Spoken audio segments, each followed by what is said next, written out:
Hello everyone, I am Paul. Possible class में आप सभी का स्वागत है। इस वीडियो में हम डिस्कस करने वाले हैं बहुत इंपॉर्टेंट टॉपिक जो कि प्रीवियस ईयर क्वेश्चन पेपर का है, और ये है हिंदी का पेपर्स कि हिंदी के पैराग्राफ को किस प्रकार से सॉल्व करना चाहिए ताकि जल्दी से जल्दी हमें आंसर मिल जाए और वो भी सही आंसर मिले। पैराग्राफ जो होता है बहुत ईजी होता है, बहुत ज़्यादा मार्क्स कंज्यूमिंग होता है।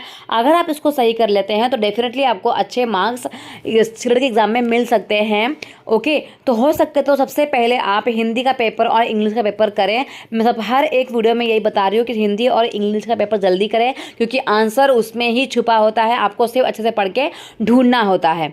ओके, तो चलिए स्टार्ट करते हैं कि किस प्रकार से आपको का पेपर सॉल्व करना है। तो सबसे पहले क्या करें कि स्टार्टिंग के 2-3 क्वेश्चंस आप पढ़ लें। ओके, इससे क्या होगा कि आपको जब आप पैराग्राफ पढ़ोगे तो उससे आपको समझ में आएगा कि क्वेश्चन का आंसर क्या क्या होगा। ओके, तो साथ में पढ़ते पढ़ते आपको आंसर का भी पता लगता चला जाएगा। ठीक है, तो फर्स्ट क्वेश्चन क्या है कि जो पाणिनि है वो मूलतः क्या है? नाटकार है, व्याकार है, कथाकार है, गीतकार है। मतलब ढूंढना है हमें ये है कि जो पाणिनि है वो क्या है। ठीक है, सेकेंड क्वेश्चन जो ये है, जो कालिदास है उन्हें शकुंतला के जो रचना का अनुवाद किया था वो किस भाषा में नहीं हुआ है, वो आपको बताना है। किस भाषा में नहीं हुआ है वो आपको बताना है। ओके, थर्ड क्वेश्चन जो है, नाटकों का उल्लेख कहाँ कहाँ मिलता है। ओके, चलिए नेक्स्ट क्वेश्चन जो है वो है, गद्यांश के आधार पर भारतीय रंगमंच का स्रोत होना चाहिए। भारतीय रंगमंच का स्रोत क्या होना चाहिए? चलिए ठीक है, 4-5 क्वेश्चन देख लिया। अब पढ़ते हैं पैराग्राफ और ढूंढने की कोशिश करते हैं आंसर को। ठीक है, आराम से पढ़ना, ध्यान से, कि एक बार के पढ़ने से हमें आंसर मिल जाए। भारतीय रंगमंच अपने मूल में, संबंध विचारों में और अपने विकास में पूरी तरह स्वतंत्र था। ठीक है, इसका मूल उद्गम ऋग्वेद की उन रुचाओं और संवादों में खोजा जा सकता है जिनमें एक हद तक नाटकीयता है। रामायण और महाभारत में नाटकों का उल्लेख मिलता है। तो ये तो क्वेश्चन हमको मिला था कि जो नाटकों का उल्लेख है वो कहाँ मिलता है। राइट, नाटकों का उल्लेख कहाँ मिलता है? रामायण और महाभारत में नाटकों का उल्लेख मिलता है। मतलब ऑप्शन नंबर 1 जो है इसके लिए सही है। मिल गया ना एक का आंसर। चलिए थोड़ा आगे पढ़ते हैं। कृष्ण लीला से संबंधित गीत, संगीत और नृत्य में इसमें आकार ग्रहण करना आरंभ कर दिया था। ईसा पूर्व 6वीं और शताब्दी के महान व्याकरण पाणिनि ने कुछ नाट्य रूपों का उल्लेख किया है। अब ये भी क्वेश्चन था कि पाणिनि जो है वो क्या है, तो ये क्या है? व्याकरण। देखिए फर्स्ट में ही मिल जाएगा आपको। पाणिनि जो है ये मूलतः क्या है? तो हमने अभी जस्ट पढ़ा कि वो एक व्याकरण है। मिल गया ना आंसर। तो ये पूरा हमारे पढ़ने के ऊपर ही डिपेंड करता है कि हम इसे किस प्रकार से पढ़ते हैं। तो पहले क्वेश्चन पढ़ लो, इसके बाद आंसर को ढूंढोगे तो अच्छे से आंसर मिल जाएगा। ठीक है, चलो देखते हैं आगे। रंगमंच की कला पर रचित नाट्य शास्त्र को ईसा की 3री शताब्दी में रचना कहा जाता है। ऐसे ग्रंथ की रचना तभी हो सकती है जब नाट्य कला पूरी तरह विकसित हो चुकी हो और नाटकों की सार्वजनिक प्रस्तुति आम बात हो। अब तक मिले संस्कृत नाटकों में प्राचीनतम नाटक जो है वो अश्वघोष के हैं। सबसे प्राचीनतम नाटक किसके हैं? अश्वघोष के हैं। ये भी क्वेश्चन देखने को मिला है। ठीक है, देखो इससे पहले ये भी क्वेश्चन मिला था कि भारतीय रंगमंच का स्रोत क्या होना चाहिए। मिला था कि नहीं मिला था आपको? ओके, तो 124 का आंसर जो होगा वो क्या होगा? ऋग्वेद की ऋचाएँ थी ना, ऋग्वेद की ऋचाएँ। देखिए इसका भी आंसर हमें मिल गया। नेक्स्ट क्वेश्चन है, बुद्ध रचित किसकी कृति है? ये भी याद रखिएगा, बुद्ध रचित किसकी कृति है वो आगे आएगा। इसके बाद अश्वघोष के नाटक डैश पर लिखे गए, किस पे लिखे गए वो भी आएगा, क्योंकि टॉपिक हम लोग ने अभी जस्ट स्टार्ट किया है। विकसित शब्द में मूल शब्द और प्रत्यय क्या है? कौन सा शब्द भिन्न है? चलिए तो ग्रामर के रिगार्डिंग। चलिए आगे पढ़ते हैं वापस से पैराग्राफ हमारा। ओके, इतना हो चुका था। सार्वजनिक प्रस्तुति आम बात है। अब तक मिले संस्कृत नाटकों में प्राचीनतम नाटक अश्वघोष के, सबसे पुराना अश्वघोष है। आरंभ में ठीक पहले या बाद में हुआ है। ये ताड़ पात्र पर लिखी पांडुलिपियों के अंश मात्र है। तो ये क्वेश्चन पूछा गया है कि ये किस में लिखे गए थे। ओके, तो ये देखो अशोक घोष के जो नाटक है वो किस पे लिखे गए थे? ताड़पत्र पर लिखे गए थे। ऑप्शन नंबर 4 जो है इसका सही है। चलिए आगे देखते हैं नेक्स्ट क्वेश्चन। ओके, और आश्चर्य की बात यह है कि ये गोबी रेगिस्तान की सरहदों पर तूफान में मिले हैं। अश्वघोष जो है एक धर्मपरायण बौद्ध हुआ है। ओके, उसने बुद्ध रचित नाम से बुद्ध की जीवनी लिखी है। तो ये भी था कि अश्वघोष ने क्या लिखा है, ये भी क्वेश्चन आया था, राइट। तो अब देखो बुद्ध रचित किसकी कृति है, मतलब बुद्ध रचित बुक किसने लिखी? तो अश्वघोष ने लिखी। ये वाला आंसर भी हमको मिल गया। हमें सिर्फ पैराग्राफ को अच्छे से पढ़ना है, बाकी पूरा आंसर आपको इसके अंदर ही मिल जाएगा। और क्या चाहिए आपको? 60 मार्क्स फ्री का मिल रहा है, और क्या चाहिए बताइए। आगे देखते हैं। बुद्धचित नाम से बुद्ध की जीवनी लिखी। यह ग्रंथ बहुत प्रसिद्ध हुआ। बहुत समय पहले भारत, चीन और तिब्बत में बहुत लोकप्रिय हुआ। यूरोप की प्राचीन भारतीय नाटक के बारे में पहली जानकारी 1789 में ईस्वी में तब हुई जब कालिदास के शकुंतला का सर विलियम्स जोन्स कृत अनुवाद प्रकाशित हुआ। सर विलियम जोन्स के अनुवाद के आधार पर जर्मन, फ्रेंच, डैनिश और इटालियन में इसका अनुवाद हुआ। अब ये क्वेश्चन भी आया है किसमें अनुवाद नहीं हुआ था। ओके, तो फ्रेंच, जर्मन और इटालियन में हुआ है, मतलब रूसी में शकुंतलम का अनुवाद नहीं हुआ है। ठीक है, तो ये वाला आंसर भी आपको मिल गया, और आई होप आपको सारे आंसर मिल गए होंगे। तो एक बार आपस से रिकॉल कर लेते हैं, ओके, कि कौन से आंसर्स हैं। तो फर्स्ट क्वेश्चन जो था ये था पढ़नी मूलतः क्या है? तो पढ़नी जो मूलतः है ये व्याकरण है। ठीक है, कालिदास ने किसमें अपना अनुवाद नहीं लिखा? रूसी भाषा में अनुवाद नहीं लिखा। नाटक का उल्लेख कहाँ मिलता है? नाटक का उल्लेख रामायण और महाभारत में मिलता है। इसके बाद गद्यांश के आधार पर भारतीय रंगमंच का स्रोत कैसा होना चाहिए? ऋग्वेद की ऋचाएँ के अनुसार होना चाहिए। ओके, इसके बाद बुद्ध रचित किसने लिखी थी? तो बुद्ध रचित जो है अश्वघोष ने लिखी थी।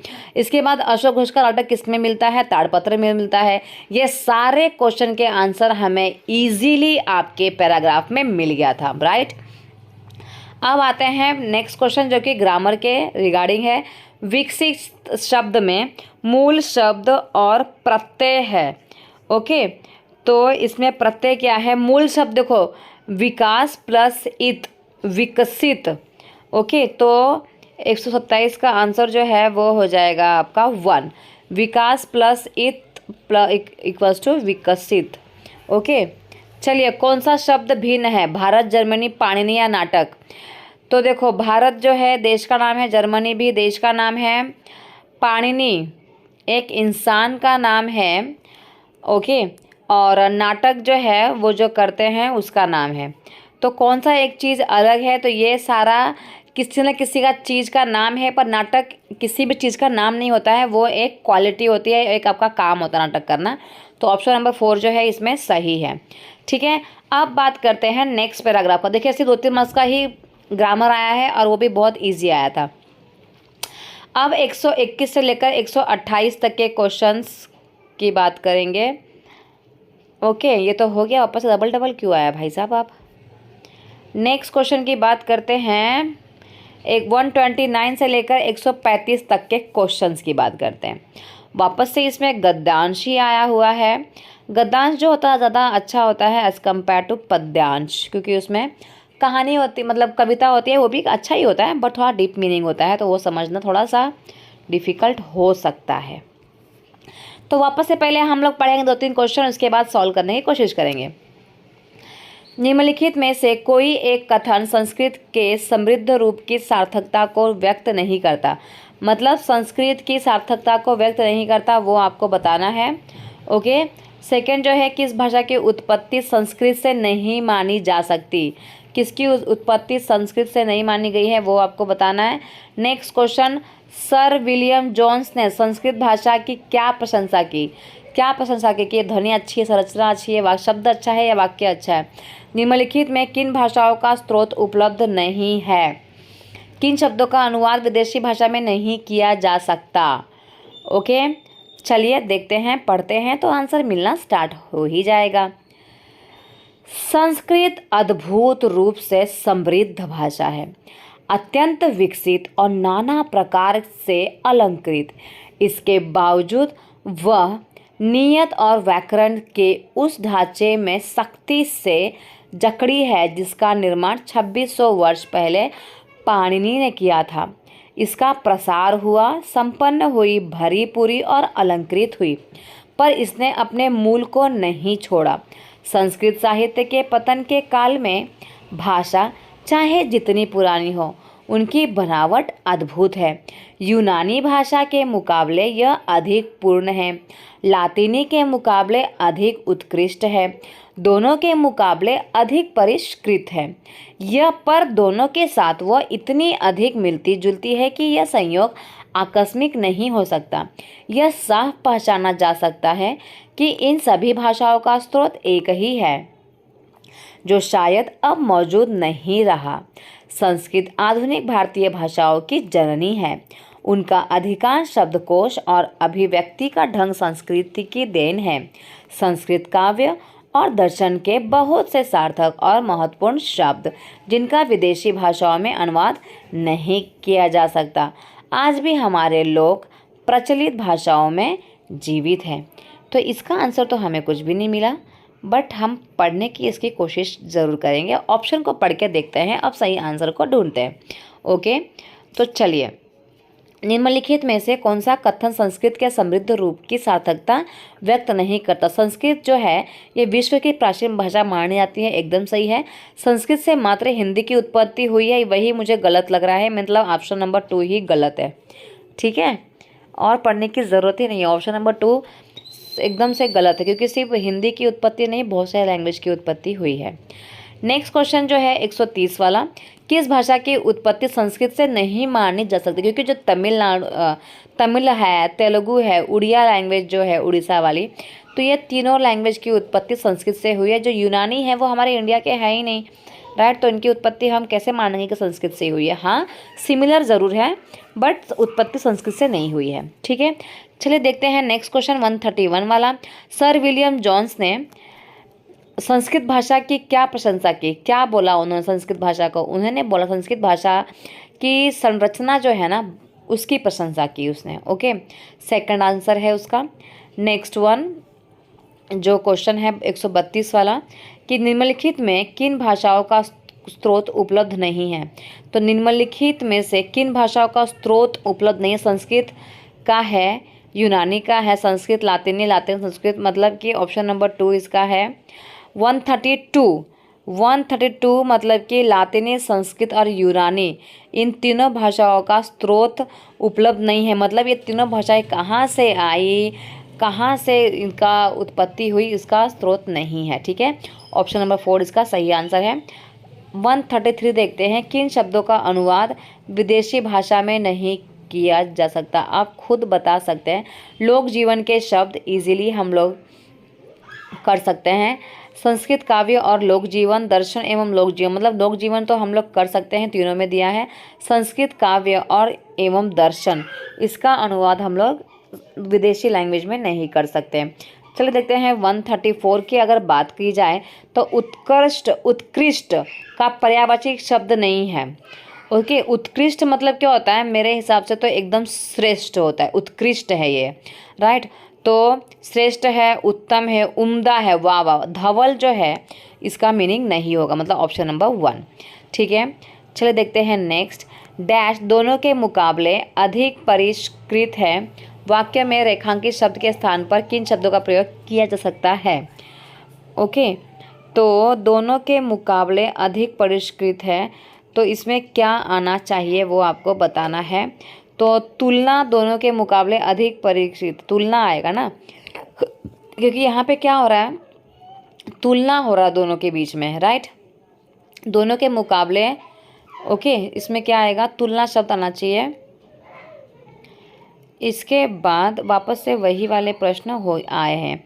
ओके, तो ये वीडियो जो है यहीं पे ख़त्म होता है। सारे क्वेश्चंस के आंसर मैंने आपको बता दिए हैं, तो आई हो आपको समझ में आ ही गए होंगे। चलिए नीचे भी कुछ दिए हुए हैं। निम्नलिखित में से किस कार्य के लिए शब्दकोश में सहायता नहीं मिलेगी? ये कौन से क्वेश्चन है?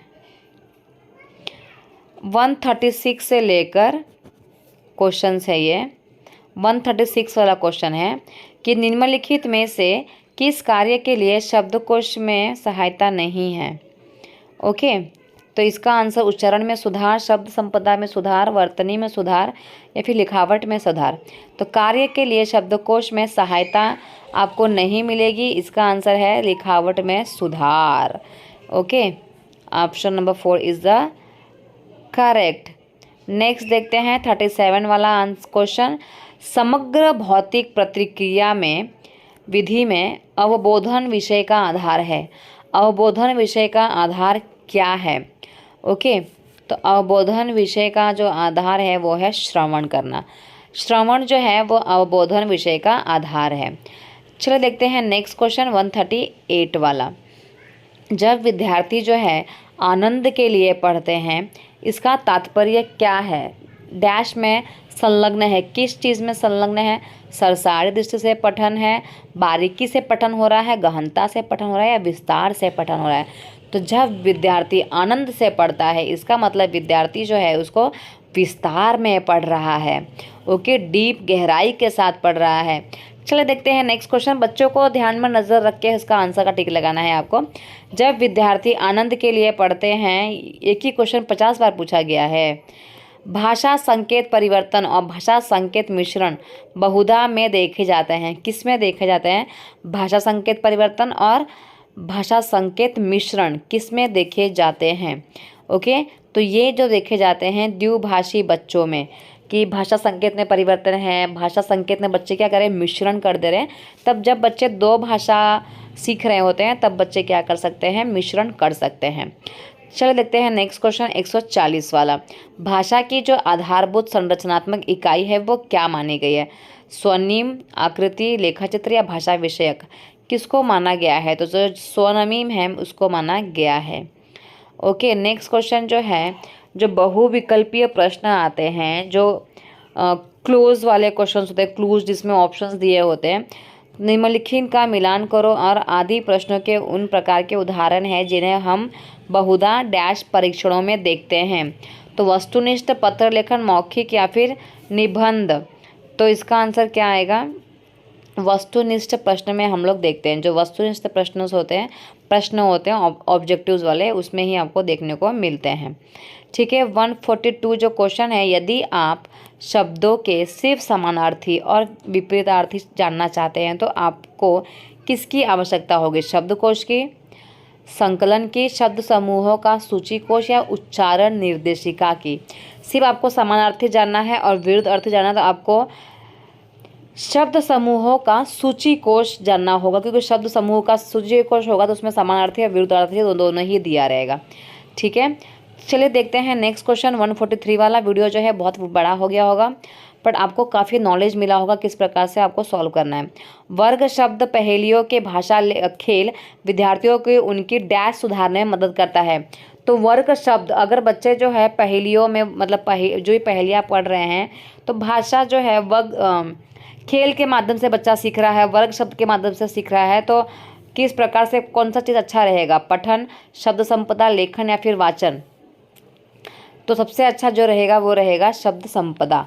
ठीक है, नेक्स्ट क्वेश्चन जो है वो है 144 वाला, कि सुश्री सुधीना कक्षा जो है 1 में भाषा पढ़ाती हैं। टीचर जो है भाषा पढ़ा रही है, एक टीचर है, वो अपने विद्यार्थियों को कविता और शिशु गीत पढ़ाना पसंद करती है, जिन्हें विद्यार्थी पहले सुनते हैं और फिर दोहराते हैं।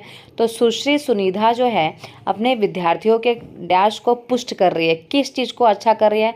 श्रवण एवं वाचन, वाचन एवं पठन, श्रवण एवं पठन, पठन एवं लेखन। तो बच्चा जब सुन रहा है उसके बाद क्या कर रहा है? बच्चा रिपीट कर रहा है उस चीज़ को, मतलब टीचर जो है फर्स्ट नंबर के चीज़ को अच्छा करने की कोशिश कर रही है, श्रवण एवं वाचन। चलिए देखते हैं नेक्स्ट क्वेश्चन 145 वाला। जब कोई विद्यार्थी भाषा का प्रयोग अपनी भावनाओं, संवेगों और विचारों को अभिव्यक्त करने के लिए करती है, वह भाषा के डैश प्रकार का प्रयोग कर रही है। किस चीज़ का प्रयोग कर रही है? सूचनात्मक, निर्देशात्मक, व्यंजक और अर्थपूर्ण या फिर विकासमूलक। तो किस चीज़ का कर रही है वो? व्यंजक और अर्थपूर्ण, मतलब कि जब आप वो भावनाओं को किस प्रकार से वो कर पाएगी, जब उसके पास अर्थपूर्ण शब्द होंगे तभी ना। तो आंसर क्या आएगा, अर्थपूर्ण, 3rd नंबर वाला। ठीक है, चलिए देखते हैं नेक्स्ट क्वेश्चन 146 वाला। श्री जगबीर अपनी कक्षा 2 में श्रुत लेख के प्रयोग से अपने विद्यार्थियों की डैश क्षमता में सुधार कर रहे हैं। तो श्रुति लेख बच्चे हमेशा लिखते हैं, तो इसमें बच्चे के किस चीज़ में इम्प्रूवमेंट होगा ये आपको बताना है। किस चीज़ में होगा, श्रवण, लेखन एवं श्रवण, श्रवण एवं लेखन, पठन एवं लेखन, श्रवण एवं पठन। तो जब बच्चा श्रुति लेख कर रहा है क्लास में, तो बच्चा का श्रवण एवं लेखन इम्प्रूव होगा, श्रवण एवं लेखन। ओके, चलो देखते हैं नेक्स्ट क्वेश्चन 47 वाला। पठन को, मतलब जब बच्चा रीडिंग कर रहा है तो प्रभावित करने के लिए अधिगम विकलांगता है। कौन सी ऐसी चीज़ है जो विकलांगता का काम कर रही है, लेखन वैकल्य, पठन वैकल्य, गणन वैकल्य या फिर आचरण वैकल्य। तो 147 का जो आंसर होगा वो क्या होगा, पठन वैकल्य जो है वो विकलांगता है, पठन वैकल्य। ओके, अगर बच्चों का मतलब पठन ही नहीं आ रहा है तो फिर वो तो उसकी सबसे बड़ी कमज़ोरी है ना। तो पठन करना, रीडिंग करना बच्चे को आना ही सबसे चाहिए, सबसे इम्पॉर्टेंट चीज़ यही होती है। ओके, परवीन की कक्षा में बहुधा विद्यार्थियों से उपेक्षा की जाती है कि उनके पीछे पीछे दोहराए। तो परवीन डैश अनुसरण कर रही है, किस प्रकार का अनुसरण कर रही है, अपनी कक्षा में पुनरावृत्ति कर रही है, अपनी कक्षा में वार्तालाप कर रही है, अपनी कक्षा में पूरा करने की ड्रिल का, या अपनी कक्षा में विकल्प ड्रिल का, किस चीज़ को वो कर रही है। 148 का आंसर क्या आएगा, 1 वाला, वो अपनी कक्षा में पुनरावृत्ति कर रही है। किसी भी चीज़ को पीछे पीछे दोहराना मतलब पुनरावृत्ति ही होता है ना। चलिए देखते हैं नेक्स्ट क्वेश्चन। सस्वर पठन गतिविधियाँ डैश हैं। तो सस्वर पठन गतिविधियाँ जो है पहले पढ़ना सीखना शुरू करने वाले पाठकों के लिए लाभदायक है। तो इसका मैं डायरेक्ट आंसर बता देती हूँ। 149 का आंसर जो है ये फर्स्ट वाला ही है। ओके, देखो, केवल पठन उच्च स्तर तक पहुँच जाए लाभदायक है नहीं, पठन के साथ साथ और भी अच्छा होना चाहिए। सिर्फ लाभदायक नहीं है, सिर्फ पढ़ना सीखना ही लाभदायक नहीं है, समय नहीं है लिखा है, तो पढ़ना और सीखना शुरू करने वाले पाठकों के लिए लाभदायक है। ऑप्शन नंबर 1 जो है ये सही रहेगा इसके लिए। चलो देखते हैं इस वीडियो का लास्ट क्वेश्चन। और लास्ट क्वेश्चन है कि निम्नलिखित में से किस स्थिति में उपचारात्मक शिक्षण दिया जाना चाहिए। उपचारात्मक, विद्यार्थी अधिगम का आनंद ले रहे हैं तब उपचारात्मक देना चाहिए। विद्यार्थी पढ़ाई गई अवधारणा को समझ नहीं पा रहे हैं तब देना चाहिए। विद्यार्थी अपनी गति से स्वयं अध्ययन करना चाहते हैं तब उपचारात्मक देना चाहिए, या विद्यार्थी कहानी की पुस्तक पढ़ना चाहते हैं तो देना चाहिए। तो ये फर्स्ट नंबर, जो सेकंड नंबर है ये है, जब बच्चा जो है किसी चीज़ को समझ नहीं पा रहा है तब हमें क्या करना चाहिए, उपचारात्मक, मतलब कुछ उपचार करना चाहिए उसको समझाने के लिए। ठीक है, तो ये वीडियो यहीं पे ख़त्म होता है। वीडियो कैसा लगा ज़रूर कमेंट सेक्शन में बताइएगा, एंड लाइक कमेंट शेयर ज़रूर कीजिएगा। चैनल को सब्सक्राइब भी कर लीजिएगा ताकि आपको ऐसे ही वीडियोस जो है वो मिलते रहें। और पढ़ाई कीजिए, बहुत सारी पढ़ाई कीजिए। मिलते हैं नेक्स्ट वीडियो में न्यू वीडियो के साथ। Thank you so much everyone. Bye bye, take care.